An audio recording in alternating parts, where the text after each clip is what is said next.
একটা বয়সের পর আমরা আবেগের প্রাবল্য খুঁজি না, খুঁজি স্থিরতা, কনসিস্টেন্সি।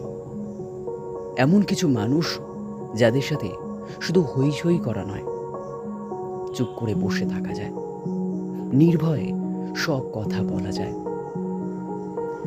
আবেগের চেয়ে বিশ্বাস জরুরি হয়ে পড়ে। সম্পর্ক ভেঙে যাওয়ার চেয়ে বদলে যাওয়ার ধাক্কা অনেক বেশি। ডোপামিনের ওঠানামার চেয়ে একটু বোঝা নামিয়ে হালকা হওয়া বেশি দরকারি মনে হয়। বড় হওয়ার সঙ্গে সঙ্গে ছটফটানি কমে, স্থিরতা আসে, আর কিছু বদলে না যাওয়া মানুষ আর সম্পর্কের প্রয়োজন পড়ে।